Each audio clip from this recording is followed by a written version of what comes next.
Desde estos instantes, queda usted invitado al programa periodístico más importante de la región Huánuco, Audiencia Pública, con la conducción del periodista Esteban Soriano Arrieta.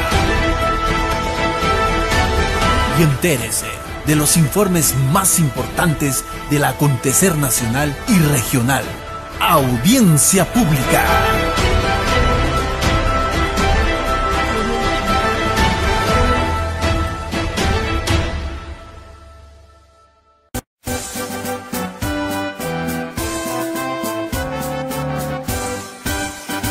Salió Huánuco, tierra bravía, de hidalguía y sin par tradición. Que hoy tus hijos de júbilo henchidos cantan loas con viva emoción. Que hoy tus hijos de júbilo henchidos cantan loas con viva emoción. Corren ya hasta de noble pasado, que se agite tu llama y ardor. Ya lo Huilcas te infundan sus glorias, y ya Tupac su férreo valor, que perenne en los siglos ostentes tus blasones, tus galas viril. Y a la patria sus sienes remoces con diademas de palma y laurel. Y a la patria sus sienes remoces con diademas de palma y laurel. Salió Huánuco, tierra bravía, de hidalguía y sin par tradición. Que hoy tus hijos de júbilo henchidos cantan loas con viva emoción. Que hoy tus hijos de júbilo henchidos cantan loas con viva emoción. ¡Viva Huánuco! ¡Que viva Huánuco! ¡Que viva el Perú! Amigos oyentes y televidentes de Audiencia Pública, tengan todos ustedes muy buenas tardes. Reciban el cordial saludo de nuestro director de cámaras, don Christopher Chan Santa Cruz, quien nos acompaña en el control maestro del canal 12 de televisión JSB, que se transmite desde Huánuco, Perú, para todo el mundo. Quien tiene el gusto de hablarles, Esteban Soriano Arrieta. Les damos un fuerte abrazo y un apretón de manos y esperemos que se encuentren muy bien. Saludos a Juanito Guamalí del canal 13 Cable Huánuco. Él retransmite nuestro programa Audiencia Pública de 6 de la tarde a 7 de la noche. Mega Cable, Canal 13, o Cable Huánuco, Canal 13, de 6 a 7 de la noche. Gracias a Juanito Guamalí, en Cable Huánuco. En la provincia de 2 de Mayo, su capital, la ciudad de La Unión, está nuestra distinguida amiga y colega, Rosita Jaramillo. Rosita Jaramillo, con su radio Chincha y Suyo, y con sus filiales de Yata y Chavín de Pariarca.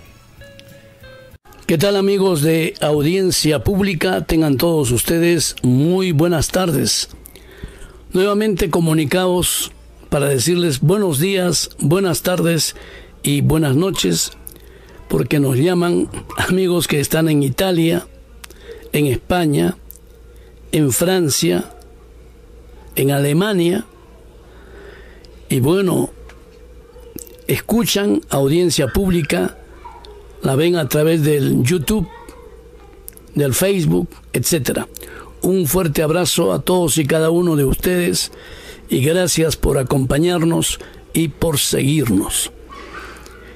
El día de hoy vamos a tener unas notas en el programa interesantes como la del delegado presidencial que han anunciado en Arica, la ciudad de Arica, que está en la frontera al sur del Perú, y van a decretar un estado de emergencia también allí, porque las cosas se están saliendo de control por parte de los migrantes. Entendemos que todos tienen el derecho de reclamar, pero no de hacer daño a la propiedad, de golpear a los policías, de tirarles piedras y de atentar contra los negocios. Así que hay que tener cuidado. También estará en el programa mi distinguido amigo César Reategui Alvarado, gran periodista de operaciones psicológicas, operaciones militares, etcétera, y nos va a hablar lo que ha hecho el Congreso, aprobar el curso de educación cívica. Me ha enviado un material muy importante que hoy voy a narrar para ustedes. Nuestra Presidenta de la República, la señora Dina Boluarte, le ha contestado a la Comisión Interamericana de Derechos Humanos. Desde su vivienda lo ha hecho el presidente del Consejo de Ministros, Alberto Otárola Peñaranda, porque él está con COVID y se tiene que proteger y proteger a los demás ministros. Así es que ella ha contestado. Luego hablaremos de ese punto. Si hay tiempo, vamos a poner algo del mundialito de fulbito que se juega todos los años el 1 de mayo en La Victoria en Lima, y es muy bonito, ya les contaré.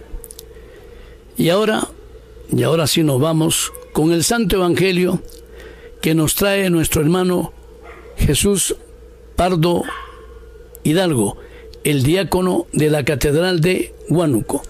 Adelante.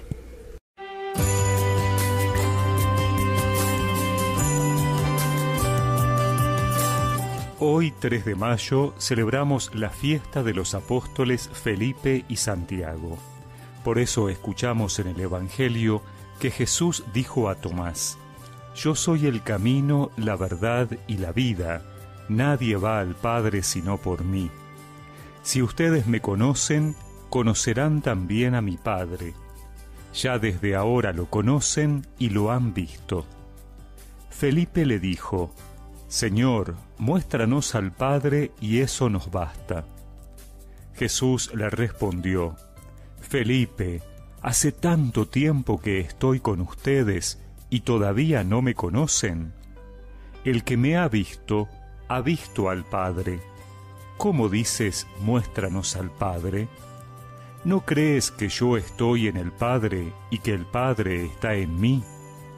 Las palabras que yo digo no son mías. El Padre que habita en mí es el que hace las obras. Créanme, yo estoy en el Padre y el Padre está en mí. Créanlo al menos por las obras. Les aseguro que el que cree en mí hará también las obras que yo hago, y aún mayores, porque yo me voy al Padre, y yo haré todo lo que ustedes pidan en mi nombre, para que el Padre sea glorificado en el Hijo. Si ustedes me piden algo en mi nombre, yo lo haré».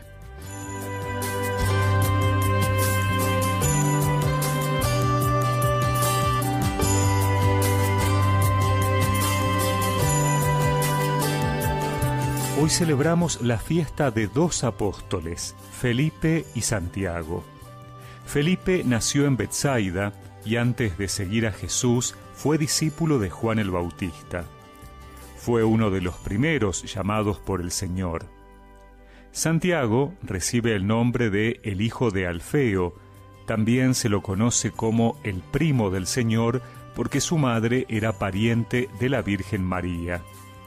En los Hechos de los Apóstoles se le describe como un personaje muy querido de la iglesia de Jerusalén, a quien se le llamaba con frecuencia el obispo. El Evangelio de hoy presenta a Felipe como protagonista del diálogo con Jesús. Le pide que les muestre al Padre. Parece no haber comprendido lo que le había dicho a Tomás de que quien conoce a Jesús conoce al Padre, porque Jesús es Dios, es la imagen del Dios invisible, como diría San Pablo. La respuesta del Señor parece más bien un reproche. Felipe, hace tanto tiempo que estoy con ustedes y todavía no me conocen. Esta pregunta resuena hoy en nuestras vidas. Nosotros, que profesamos la fe hace tanto tiempo, que escuchamos su palabra, ¿conocemos realmente al Señor? Si es así, entonces no podemos dudar de lo que Él afirma hoy, que es el camino, la verdad, la vida, que por Él se llega al Padre, que el que cree en Él es capaz de hacer las obras de Dios para que todos crean y que lo que pidamos en su nombre, Él lo concederá para gloria de Dios. No son enunciados bonitos, sino afirmaciones concretas que requieren una respuesta de fe. Por eso, sigamos caminando con Jesús, con la humilde disposición para que Él nos siga enseñando, para conocerlo más y así, cada día, glorificar a Dios con el testimonio de nuestras obras. Jesús, muéstranos al Padre, y eso nos basta. Muéstranos al Padre, y eso nos basta.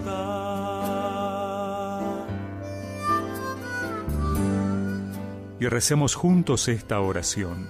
Señor, por intercesión de tus apóstoles Felipe y Santiago, te pido la fe y la certeza de creer que tú eres el camino, la verdad y la vida. Amén. Y que la bendición de Dios Todopoderoso, del Padre, del Hijo y del Espíritu Santo los acompañe siempre.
Este es tu grupo, La Firma.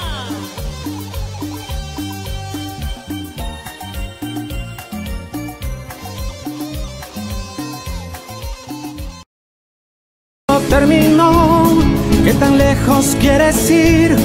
Deja huellas imborrables, comienza a vivir.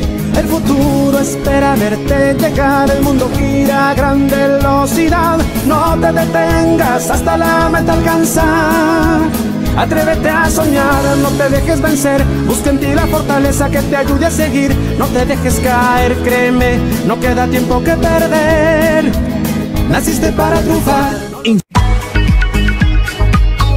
Desarrolla tus potencialidades y conviértete en un profesional exitoso, estudiando en la Universidad de Huánuco.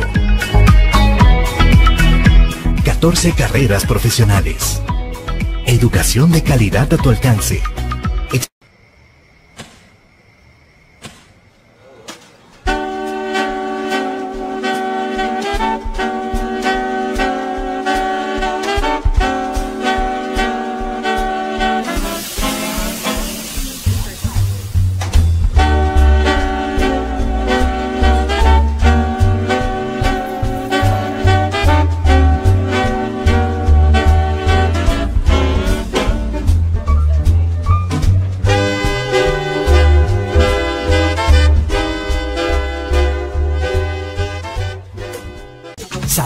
Sastrería y Novedades Cajas, el arte del vestir.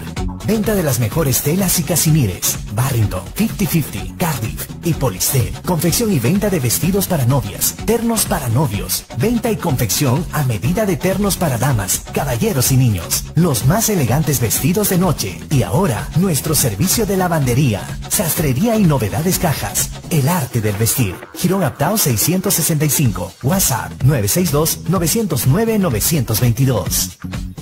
Dieguito. Nuestra acogedora ciudad te da la bienvenida y nuestro hostal Mar Edu te invita a disfrutarla. Hospédate a unos metros de nuestra plaza de armas, en un ambiente acogedor, seguro y cómodo para tu estadía. Habitaciones cómodas y climatizadas, simples, dobles y matrimoniales, con baños privados, agua caliente, servicios de TV por cable y Wi-Fi en todas nuestras habitaciones. Que tu estadía sea placentera. Hostal Mar Edu, Girón General Prado 671. Dieguito.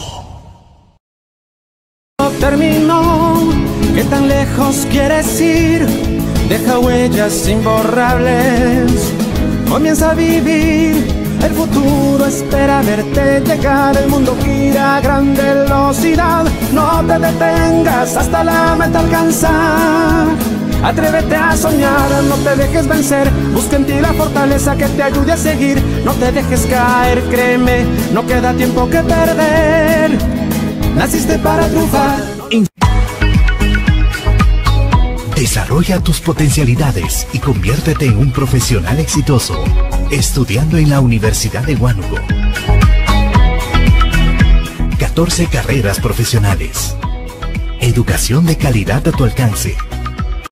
La presidente Dina Boluarte, luego de escuchar el informe de la Comisión Interamericana de Derechos Humanos, también ha dado a conocer que aquí no ha habido excesos. Aquí ha habido, a mi entender, terrucos, senderistas que propiciaron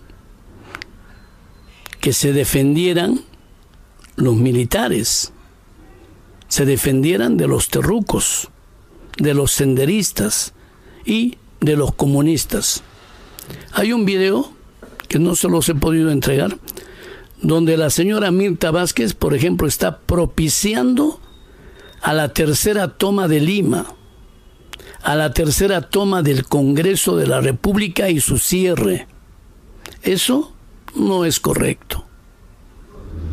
Nos quieren hacer un daño otra vez. Ahora estamos con el problema de Chile, con el problema de los migrantes. Y eso está generando una situación difícil a nivel nacional e internacional.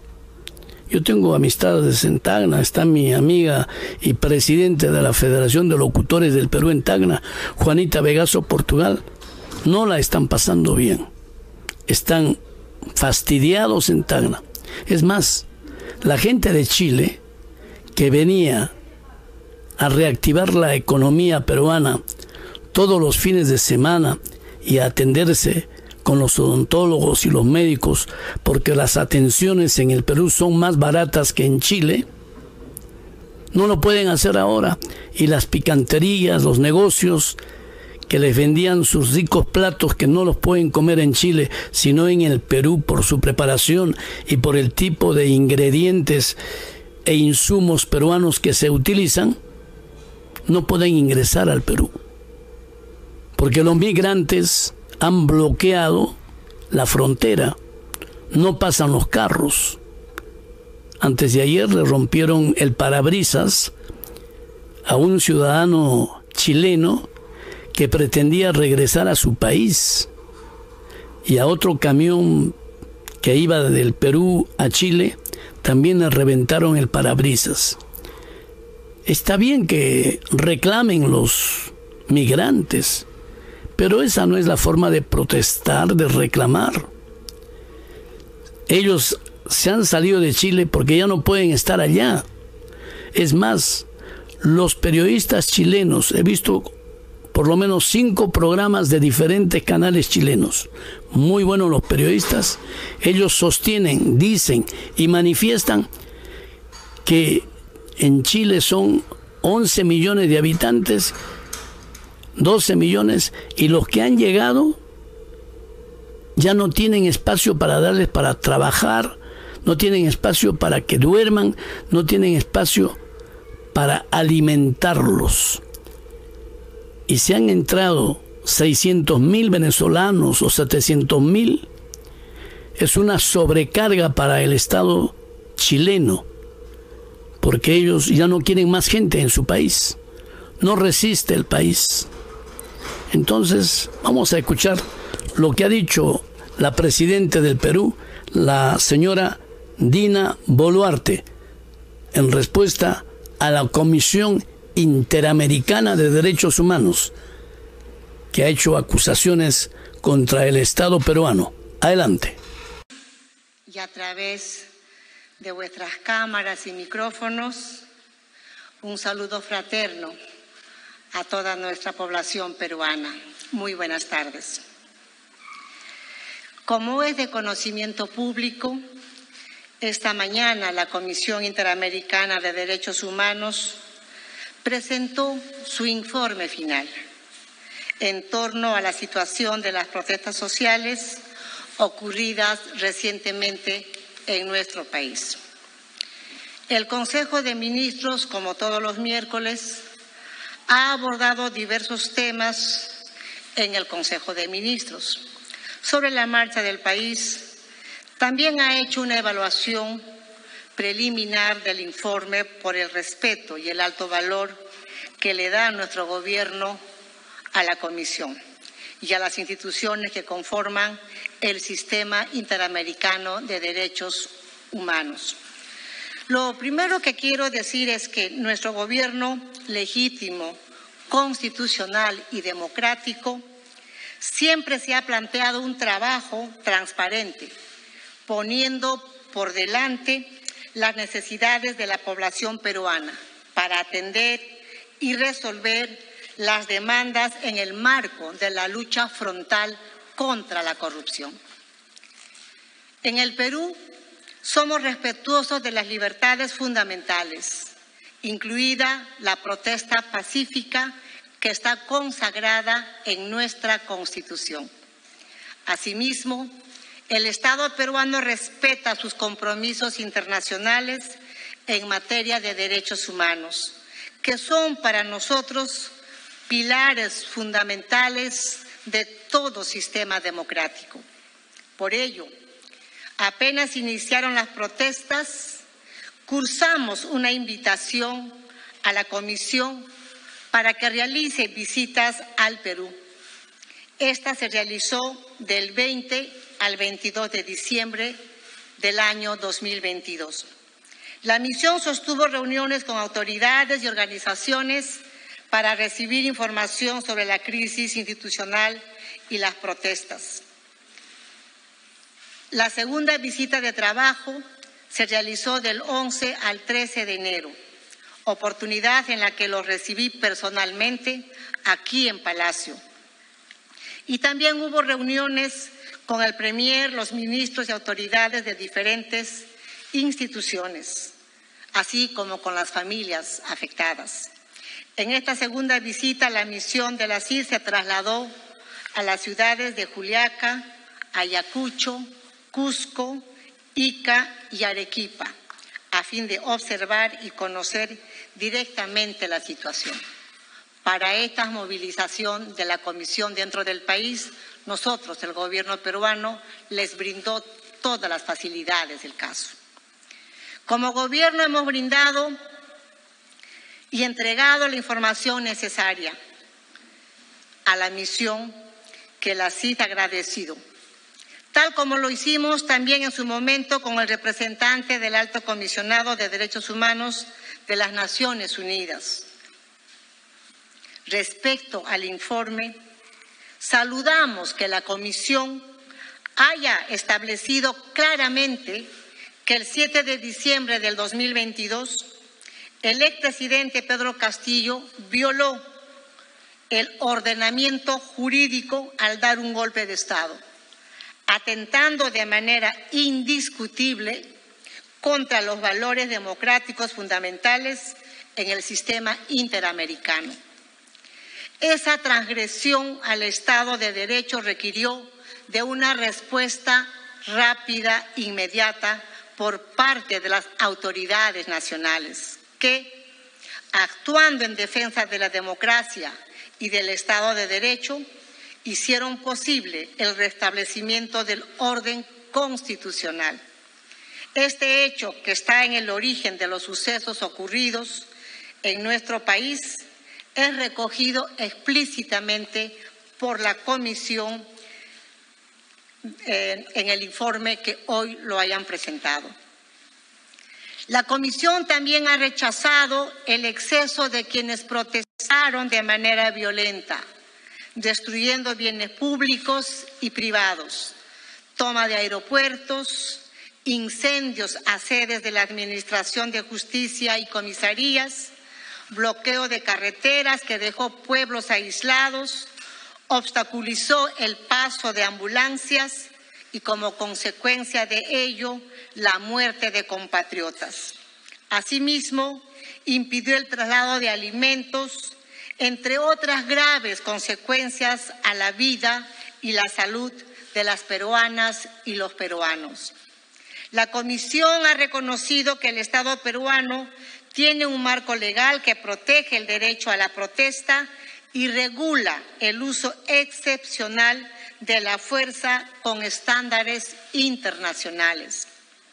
Asimismo, reconoce la apertura al diálogo y los actos del Ejecutivo, sobre todo en las regiones del sur. El país es testigo de los esfuerzos que hizo nuestro gobierno, no solo para evitar una escalada de violencia, sino para promover el diálogo, la paz social y atender las justas demandas de nuestra población. Como todo informe, hay cuestionamientos que no compartimos, pero respetamos, más aún viniendo de un organismo del Sistema Interamericano de Derechos Humanos como es la Comisión. De hecho, rechazamos la supuesta existencia de ejecuciones extrajudiciales y la calificación de masacre, aun cuando se mencione de manera condicional en los hechos ocurridos durante las protestas. El Estado peruano lamenta la pérdida de vidas humanas ocurrida en el marco de las protestas y los actos vandálicos. Lo he señalado en numerosas oportunidades y lo reitero hoy día. Es triste haber perdido la vida de los compatriotas. Somos conscientes de la importancia de conocer lo sucedido y evitar que actos similares vuelvan a ocurrir. En ese interés de conocer la verdad, se atendió la solicitud de la Fiscalía de contar con un presupuesto adicional que le permita llevar a cabo su trabajo con mayor celeridad. El Ministerio Público, actuando de manera independiente, ha conformado un equipo especial de fiscales para casos con víctimas durante las protestas sociales, con competencia nacional, el mismo que cuenta con el apoyo técnico de las Naciones Unidas. En un Estado de Derecho y en una democracia, son los organismos de administración de justicia los encargados de investigar y determinar la verdad. Por ello, saludo a las instituciones tutelares del Estado que vienen cumpliendo sus labores con autonomía e independencia que nosotros respetamos y respetaremos sin injerencias de ningún tipo. Es muy importante también que las investigaciones avancen con celeridad y con objetividad y que se determinen las responsabilidades que hubiese de acuerdo a ley. Las Fuerzas Armadas y la Policía Nacional del Perú siempre estarán al servicio de la sociedad para proteger su integridad.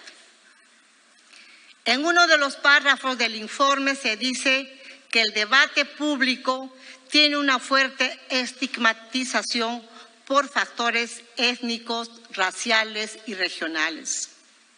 Esta presidenta, que es apurimeña, viene del sur, en reiteradas veces ha señalado su firme respeto a la diversidad cultural, a nuestra historia, a nuestras costumbres, nuestra identidad de los amazónicos, de los andinos, los afroperuanos. En este gobierno no hay ningún hecho de discriminación por razones de raza, de religión, ni de origen, ni de otra índole. Bien, amigos, y ahora debo decirles que en Arica la situación también se pone difícil para la gente que vive en Arica. Muy difícil. Y también se pone complicada la situación en Tacna. La gente está fastidiada. En Arica está un delegado presidencial. Él ha conversado con la CNN de Chile. Dicho sea de paso, en Chile hay muy buenos periodistas hay en Chile. He estado viendo en estos días sus informes y yo recuerdo que cuando he viajado con el señor Martínez Morosini y con David Odría, hemos ido a Chile, y tal vez en una tercera o cuarta oportunidad, su preparación periodística es mucho mejor que la preparación de los periodistas que ahora lo ve usted en la televisión peruana. De lejos. Los periodistas chilenos tienen otra preparación. Cualquiera ya no toma un micrófono. Cualquiera ya no habla en una televisora. Tienen su buen sindicato, etc. No es fácil ser periodista en Chile. Y ya luego les contaré cuando presente el video. Pero les contaré que, por ejemplo, estuvo Miguel Humberto Aguirre. Él es chileno. Cuando cayó Allende, él se tuvo que ir a Argentina. En Argentina se encontró con David Odría, que eran compadres. Cuando vino Miguel Humberto Aguirre a Lima, al Perú, no había trabajo para él. La situación estaba complicada. Pero David Odría era un hombre muy conocido, muy relacionado, muy poderoso en la radiodifusión peruana. Fue el fundador de Radioprogramas del Perú, del sistema de noticias que ahora ustedes escuchan a nivel nacional. Muy pocos lo recuerdan, pero yo no me olvido. Entonces, cuando vino Miguel Humberto Aguirre, yo andaba siempre con David Odría, entre el 74, ya desde el 67 yo andaba con el Chino Odría. Éramos amigos. Y él me decía: Esteban, te vas a Radio La Crónica, te vas a Radio Central, te vas a Radio Libertad. Yo ya tenía trabajo por horas en diferentes emisoras de Lima. Y en ello un día me dijo: Esteban, a la 1 te espero. Me mandó su piloto, tenía su chofer, me mandó su carro y me llevó a almorzar. Creo que fuimos al Cortijo, algo así. Y allí me lo presentó a Miguel Humberto Aguirre. Y es por ello que cuando hice la entrevista de Miguel Humberto Aguirre el 25 de septiembre del 2015, cuando cremaron los restos del señor Humberto Martínez Morosini, mi otro gran maestro, yo le hice una entrevista a Miguel Humberto Aguirre. Entrevista que está en el YouTube. Y ahí le dije que me disculpara porque ya muchos años que no lo llamaba. Me dijo: no te preocupes, a los amigos se les perdona todo. Y esa entrevista que está en el YouTube, de los tantos videos que tiene Miguel Humberto Aguirre en el YouTube, esa entrevista que le hice tiene cerca de 15,000 visitas. Para mí fue algo muy grato, maravilloso, ver que hay gente que ha visto esa entrevista y que les gustó. Cerca de 15.000 visitas tiene el video hecho a Miguel Humberto Aguirre. Pero ahora nos vamos con lo que dijo el delegado presidencial en Arica. Adelante. Seguimos avanzando. Senapred decretó emergencia comunal en Arica debido a la crisis migratoria que se vive en la frontera con Perú. ¿Qué permite esta medida? Lo conversamos a esta hora con el delegado presidencial de Arica y Parinacota, Ricardo Sanzana. ¿Cómo está, delegado? Muy buen día. Hola, ¿qué tal? ¿Cómo estás? Muy buen día. Muy buen día. Muchas gracias, delegado, por su tiempo. Lo decíamos en la presentación, se decreta esta medida de emergencia comunal. En concreto, para que se entienda, ¿qué permite, qué posibilita el decreto de esta medida? Bueno, lo hemos hecho de esa manera a propósito de la coordinación que tenemos en uno de los puntos que nos preocupa de esta crisis migratoria, que tiene que ver básicamente con hacernos cargo de la situación humanitaria. Recordar que en este espacio hemos tenido un promedio aproximado de 150 personas, ¿cierto?, que han estado yendo y viniendo, ¿no? Y por lo tanto, en ese espacio en donde encontramos niños, niñas y adolescentes, encontramos adultos mayores, mujeres embarazadas, naturalmente que como Estado también tenemos que hacernos cargo de lo que significa lo humanitario, de estar en un espacio que la verdad es bastante inhóspito como para poder pasar el día, claro, e incluso la noche. Hay algunos que han estado en ese espacio, ¿cierto?, pernoctando. Entonces, lo que nos permite este decreto de emergencia por parte de Senapred es disponer de recursos para poder atender algunas de las necesidades básicas, como por ejemplo el suministro de agua, como por ejemplo la contratación de baños químicos para poder instalar en ese espacio y también para la alimentación. Por lo tanto, era necesario de esa manera para evitar, ¿cierto?, que se nos genere, por ejemplo, una crisis sanitaria en ese espacio. O sea, en el fondo permite que se liberen recursos, plata para solventar estas necesidades básicas que usted nos detallaba recién. Ahora, delegado, quisiera preguntarle, o más bien quisiera pedirle que nos actualice la situación a esta hora de la mañana en la frontera con las últimas informaciones que han ido surgiendo y si tiene la cifra aproximada de cuántas personas están varadas a esta hora de la mañana. Bueno, tenemos al día de hoy aproximadamente 200 personas en ese espacio, en un promedio. Y lo que tenemos entonces es que son de distintas nacionalidades, venezolanos, haitianos, también tenemos personas colombianas y chilenos también. Usted preguntará por qué chilenos varados ahí. Bueno, son hijos de migrantes que han nacido en nuestro país, tienen nuestra nacionalidad, por lo tanto también tenemos que considerarlo en ese mismo sentido. Y está hoy día la situación bastante más tranquila, sin embargo esto va cambiando en el transcurso del día a propósito de esta ansiedad que se va generando y algún grado de desesperación de quienes quieren cruzar hacia Perú, porque hay que decirlo, esta situación se produce a propósito de personas que desean volver a su país, quieren dejar el nuestro, están con esa decisión tomada, y por lo tanto se instalan en un espacio que para ellos genera una mayor presión a Perú. Y también entendemos que efectivamente Perú tiene que tomar los resguardos de su frontera tal cual lo hemos hecho nosotros también como país, en donde hemos generado resguardos de seguridad en el paso fronterizo.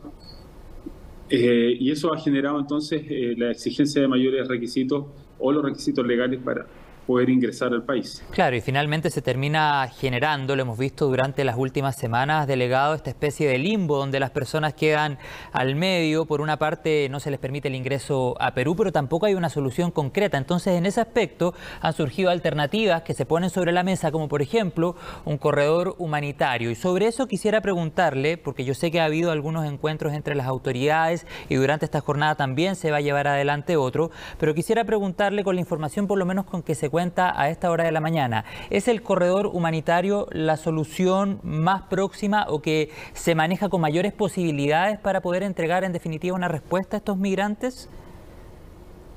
Bueno, es la solución más óptima, yo diría. Yo creo que en eso hay concordancia por todos, en el sentido de que lo que tenemos acá hoy día es un fenómeno migratorio distinto al del ingreso, ¿no? Sí. Donde las personas venían saliendo desde Venezuela y buscaban algún país donde quedarse y por lo tanto se disgregaban en los distintos países. Hoy día lo que tenemos es el fenómeno inverso, en donde la mayor cantidad de personas que está... Perdón, ¿sí? Sí, pero solo para complementar la respuesta que usted entregaba recién, me decía que el corredor humanitario es la solución más óptima, ¿terrestre o aéreo? Sí. Cualquiera de las dos. Yo creo que ninguna de las dos opciones hay que... ¿Dónde hay más voluntades, cree usted? O sea, lo que pasa es que la solución terrestre es una vía más económica, involucra sí a más países, por supuesto, claro. Porque en esto, si el bus saliera desde Chile, tenemos que contar también con la venia de Perú, de Colombia, de Ecuador, ¿cierto? Y la llegada próxima a Venezuela. Sin embargo, el corredor aéreo implica solamente el aterrizaje de un avión en nuestro país y luego desde ahí con salida y destino hacia Venezuela. Por lo tanto, es bastante más fácil en cuanto a las voluntades que hay que concordar. Pero no me cabe ninguna duda que desde los esfuerzos que se están haciendo en nuestra Cancillería, cualquiera de las dos opciones a nosotros nos vendría bastante bien en términos de lo que significa asegurar un traslado, ¿cierto?, seguro y digno también para quienes quieren dejar el país. Esa es la solución. Claro. ¿Y usted considera, delegado, que ese avión, si es que finalmente fuera un corredor humanitario vía aérea, debe ser de origen venezolano? Mire, la verdad es que también ese es un punto que pasa a ser un detalle, ¿no? Yo creo que, en definitiva, las formalidades desde el punto de vista de lo que significa el traslado aéreo corre por un riel distinto que es más bien desde el punto de vista de las formalidades aéreas, ¿cierto?, para hacer. Esto podría ser un avión chileno, podría ser un avión venezolano, podrían ser aviones vinculados también a la Fuerza Aérea. No lo sé, la verdad es que más allá de aquella situación, lo que tenemos que constatar es que hay una voluntad de entender de que efectivamente hay personas saliendo del país y por lo tanto, si el medio de transporte va a ser el aéreo, tenemos que ponernos de acuerdo en cuál es la fórmula.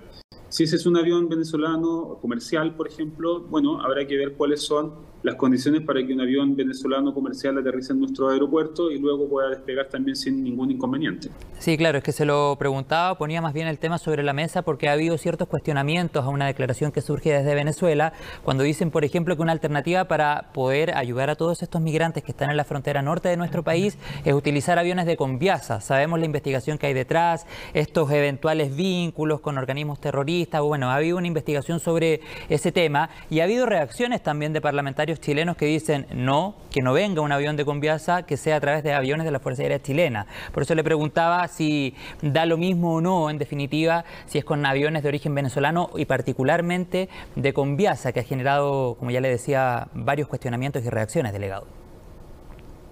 No, por supuesto, o sea, todas las prevenciones que tengan que ver con el medio de transporte, porque esto también podría ocurrir a nivel terrestre. ¿Sí? Lo que importa, insisto, es que entendamos cuál es el fenómeno que tenemos que atender, cuál es la necesidad y también, por supuesto, resguardar lo que significan nuestros intereses también territoriales. Y en ese sentido, como lo dijo el subsecretario Monsalve, el control de la seguridad en nuestro país lo tenemos nosotros y, por lo tanto, desde ahí también las reglas en ese sentido tienen que ser respetadas como corresponde a un país soberano. Si aquí hay prohibiciones y hay otras situaciones que resolver, naturalmente la Cancillería está facultada para que ello tiene las condiciones y las capacidades necesarias para que se resuelva una dinámica de ese tipo. Lo importante, insisto, es que si es que hay un acuerdo en que es un medio aéreo, que sea el que efectivamente pueda aterrizar en nuestras pistas y luego pueda despegar sin inconveniente.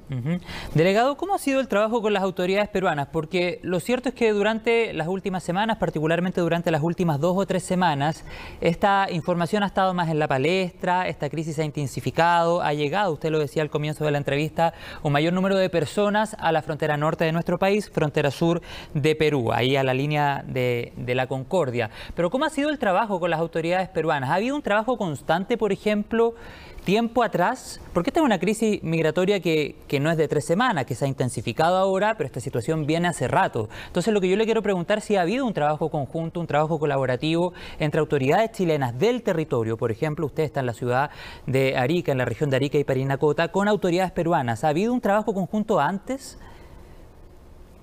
O sea, siempre se han mantenido las mejores relaciones con Perú. Aquí no hay que olvidar que lo que significa el paso fronterizo entre Arica y Tacna es un paso de 7 millones de personas que anualmente lo hacían pre-pandemia. Por lo tanto, eso nos pone en una obligación de mantener, ¿cierto?, las buenas relaciones con Perú y siempre ha sido así. Hoy día no es la excepción. Pero además, más allá de buenas relaciones, una coordinación previa, ¿existía un trabajo conjunto, delegado? Siempre han habido coordinaciones, sí. Sí, con Perú siempre han habido coordinaciones. Ya, o sea, de manera anterior al menos a la contingencia que se está llevando a cabo ahora, porque pareciera que no dieron abasto esas coordinaciones, porque finalmente, bueno, la situación que hemos visto no ha sido la deseada. Lo que pasa es que hay que entender que, insisto, el fenómeno migratorio cambia, hoy día es a la inversa. Entonces, cuando nosotros llegamos al gobierno nos encontramos con las fronteras cerradas, ¿cierto? Y con una migración desordenada y que no sabíamos quiénes estaban ingresando a nuestro país. Hoy día tenemos el control total de aquello en las fronteras y nos toca entonces, desde esa buena respuesta, ¿cierto? Que implicó que incluso haya días en donde haya cero ingreso a nuestro país, en donde habíamos tenido casi 8.000 pasos impedidos en estos últimos 60 días, también nos toca entonces hoy día hacernos cargo de la inversa del fenómeno que es el traslado de las personas por distintos países. Entonces, en ese sentido, lo que nosotros tenemos que hoy día recalcar es que efectivamente tenemos las mejores relaciones con nuestro vecino país, con Perú. Las coordinaciones probablemente hoy día, como usted dice, hayan quedado cortas frente al fenómeno migratorio de inversa, pero para eso estamos, ¿cierto?, nosotros las autoridades, para ponernos de acuerdo, ir generando soluciones, porque en definitiva esta es una situación en donde se genera por más de 7 millones de migrantes venezolanos que salen de su país y que nos toca a nosotros, los países receptores, poder generar las condiciones también. Y en eso, insisto, el diálogo siempre ha sido muy amplio y las coordinaciones también de primer nivel. Hoy día las cancillerías están trabajando fuertemente en aquello y lo hacemos con este lazo de hermandad que nos toca también constantemente con nuestro vecino y hermano país de Perú. Claro, bueno, y me imagino, yo usted decía, las coordinaciones se han quedado cortas, me imagino se sacan lecciones de esto, por supuesto, para adelante evitar una situación de estas características que tiene mucho de crisis humanitaria también, lo hemos conversado constantemente, nunca perder de vista aquello. Lo último, delegado, porque estamos en el tiempo, quisiera preguntarle, en base al análisis que usted hace estando en el territorio y por supuesto conociendo cada vez mayores antecedentes sobre este tema, ¿qué rol cree le cabe a Venezuela en toda esta historia? Porque hemos hablado de la situación, por ejemplo, que se vive en nuestro país, en Perú, las coordinaciones, Ecuador, Colombia, un eventual corredor humanitario, pero ¿qué rol cree usted le cabe a Venezuela en toda esta historia para poder encontrar una solución? Bueno, esencial, porque en definitiva lo que aquí podemos ponernos de acuerdo nosotros entre todos los países para generar un corredor humanitario requiere también la respuesta del país de destino, ¿cierto? Porque si no hay esa respuesta, naturalmente fracasan todos los intentos y todas las buenas coordinaciones que podamos tener en los demás países frente a la devuelta de las personas que están yéndose hacia Venezuela. Y en ese sentido nosotros hemos tenido hasta ahora una buena respuesta. Ya llevamos 2 semanas en donde se ha trabajado los fines de semana por parte de la Embajada venezolana en nuestra región, catastrando y entrevistando a sus connacionales. De hecho, ayer estuvo acá con nosotros el embajador de Venezuela haciendo ese trabajo. Hemos dado todas las facilidades, entendemos que nos corresponde para poder generar las condiciones de salida, nos corresponde también ponernos en este espacio. Pero como tú dices, efectivamente aquí Venezuela juega un rol preponderante al momento de poder generar las condiciones para que sus compatriotas puedan volver a su país. Claro, considerando también que el porcentaje mayor de migrantes que están varados en la frontera norte de nuestro país son venezolanos. Muchas gracias, delegado. Claro, porque también hay haitianos, hay colombianos, ecuatorianos, y esa otra parte del traslado también nos corresponde hacernos cargo en cuanto a las coordinaciones. Por supuesto. Bueno, delegado, vamos a quedar en contacto, por supuesto, para seguir actualizando esta información. Que tenga una buena jornada y muchas gracias por su tiempo. Muy amable, que esté muy bien. Chao, delegado.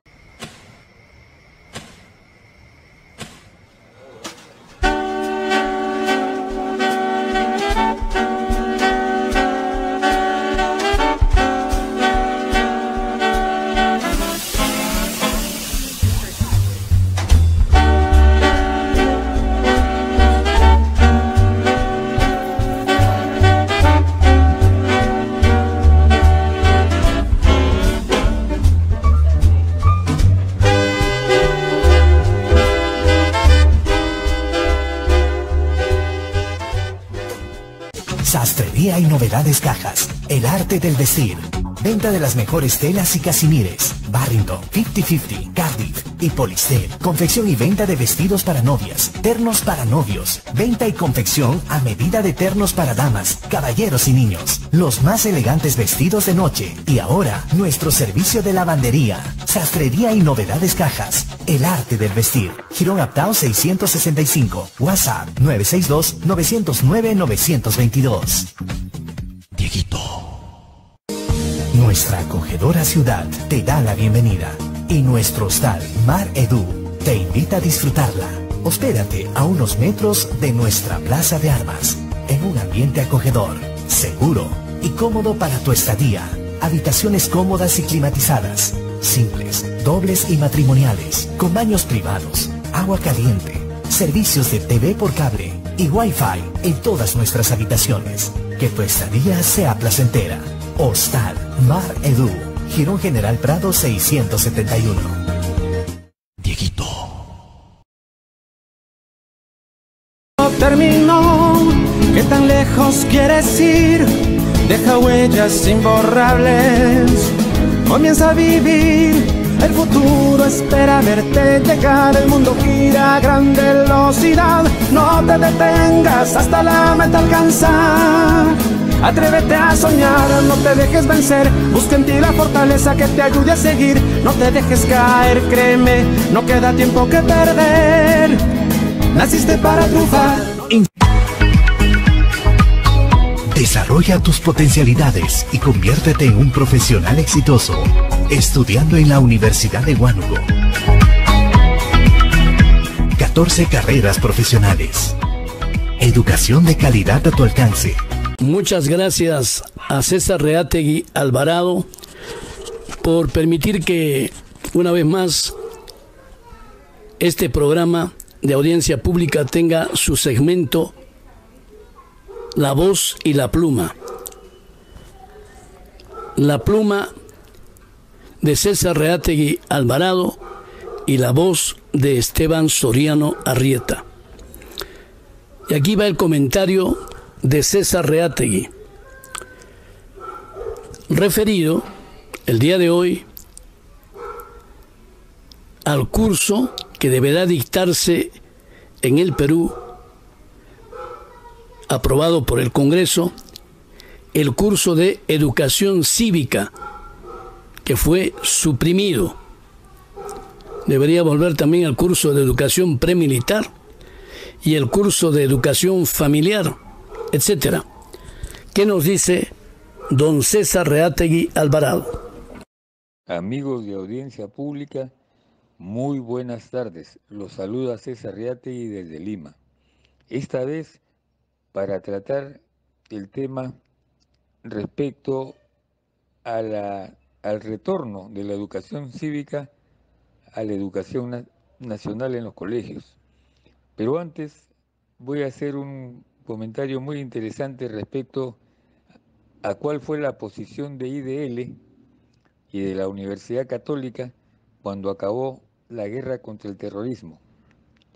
Los dejo con mi amigo Julio Esteban Soriano, quien le va a leer mi comentario.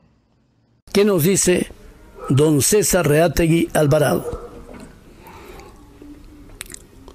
Como es de conocimiento público, el Congreso de la República acaba de aprobar una ley por la cual se restituye en la currícula escolar del Perú el curso de educación cívica, a través del cual se nos enseñó hasta el año 2000 los valores patrios y el amor a quienes ofrendaron sus vidas en defensa de nuestra amada patria. El curso de educación cívica, vital para la identidad nacional y que se imparte en los países vecinos y del mundo, fue proscrito por Valentín Paniagua Corazao, el expresidente encargado del Perú.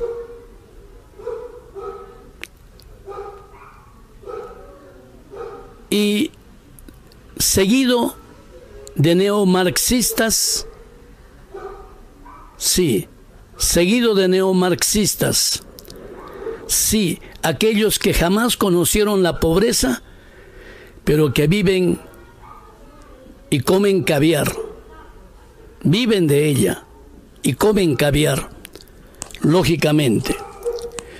Esa misma gente que ahora tiene como vocera a Susel Paredes del Partido Morado, fueron los primeros en oponerse,